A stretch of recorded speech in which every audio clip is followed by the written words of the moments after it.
ভাবনা আর বাস্তবতা কখনো মিলে না, জানেন তো?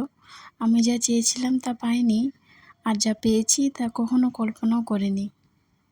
একবার ভেবে দেখুন, আপনি হয়তো আজ নিজের জীবনটাকে অন্যের সাথে তুলনা করে কষ্ট পাচ্ছেন,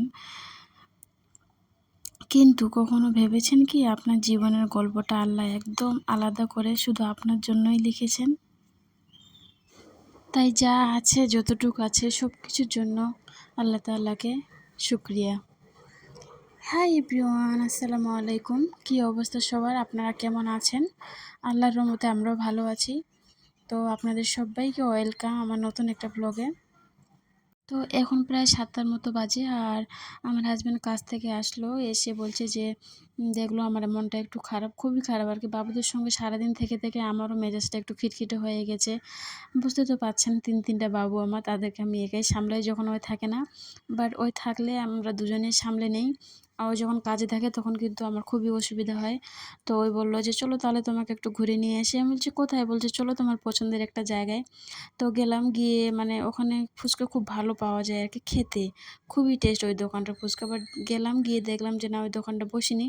তো আমার মনটা একটু খারাপ হয়ে গেল। তারপর বলছে চলো উপর থেকে ঘুরে আসি, তুমি কিছু নাইটি নাও পরে বেড়ানোর জন্য। তো আমি গেলাম, গিয়ে আমার পছন্দ করে নিলাম। নেওয়ার পর কাকুটা বলছে যে আপনি নিবেন না? মানে আমার হাজব্যান্ডকে। ও বলছে না নিব না, তবু জোর করে বলল যে নিয়ে নিন। তো ওই দুটো টি-শার্ট আমি ওকে চয়েস করে দিলাম।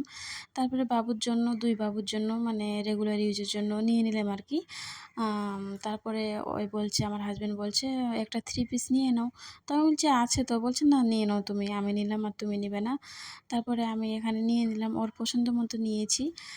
নেওয়ার পরে আমি আমার মেয়ের জন্যও দেখেছিলাম, বাট আমার খুব একটা চয়েস হয়নি। সব কিছু মানে কটন টাইপের দেখতে চাচ্ছিলাম ওর জন্য আমি। এখন তো খুবই গরম, আর ওই কিন্তু বেশি ভারী পোশাক পরতে পারে না।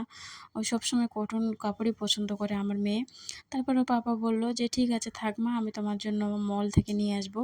মানে ওকে আমি বলেছি, ওর পাপা, যে তোমার এক্সাম শেষ হয়ে গেলে আমরা হচ্ছে নিউটনে যাবো, ধর্মতলাতে। সেখানে গিয়ে তুমি তোমার পছন্দের মতো বেছে বেছে নিবে কাপড়। তারপরে নিচে এসে আমার বাবুগুলোকে আইসক্রিম কিনে দিলাম। তো তারা খেলো, আমার মেয়েও কিন্তু আগে খেয়ে নিয়েছে।